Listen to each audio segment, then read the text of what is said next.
Salutations à toutes et à tous, bienvenue dans cette nouvelle invasion à la médiathèque. Et il s'agit de nouveau de romans pour adultes. Bien évidemment, vous pouvez d'ores et déjà venir emprunter, réserver, etc. les nouveautés que je vais vous présenter si jamais il y a des titres qui vous intéressent. Et elles se trouveront donc toutes dans les étagères derrière moi à l'entrée de la médiathèque. Donc on commence avec un nouveau roman du terroir avec Les Feux de Noël de la prolifique Marie-Bernadette Dupuis, une valeur sûre. En romans sentimentaux, on a La Folie douce de Christine Jussanx. Autre roman sentimental, les tomes 1 et 2 de la Chronique des Bridgerton, donc regroupés en un seul volume par Julia Quinn, et il s'agit donc de l'œuvre qui a inspiré la série Netflix du même nom, même si cette dernière a pris beaucoup de liberté par rapport à l'œuvre originale. On passe maintenant aux romans d'hiver, donc qui sont à cheval entre plusieurs genres ou qui n'ont pas de genre spécifique, et on commence avec Héritage de Miguel Bonnefoy, Le cœur synthétique de Chloé Delhomme, qui a reçu le prix Médicis, Miss Austen de Jill Hornby, La fille du marchand de saphir de Dina Jeffries,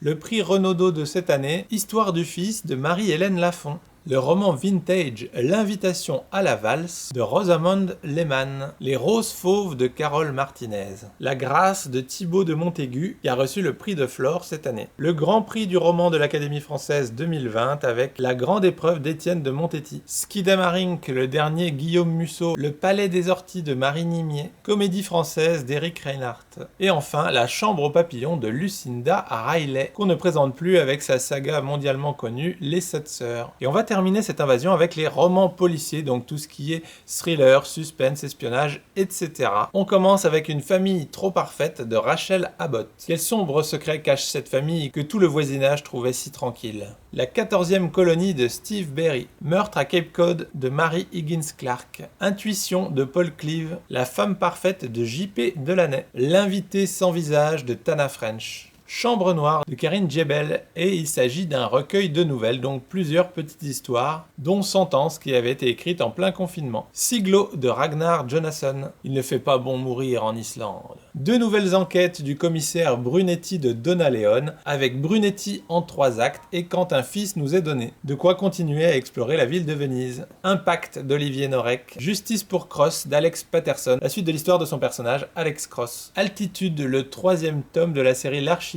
de Bertrand Puard, Sous le parapluie d'Adélaïde de Romain Puertolas, 5 doigts sous la neige de Jacques Sausset, et pour finir, Elle a menti pour les ailes de Francesca Serra. Et voilà, c'est tout pour cette invasion de romans pour adultes, mais n'ayez crainte, d'autres devraient suivre rapidement. Et donc, n'hésitez pas à venir les emprunter, les réserver, etc. si des titres vous ont fait de l'œil. Et donc, sur ces bonnes paroles, il ne me reste plus qu'à vous souhaiter une excellente journée. Je vous dis à très bientôt pour de nouvelles invasions. Salut!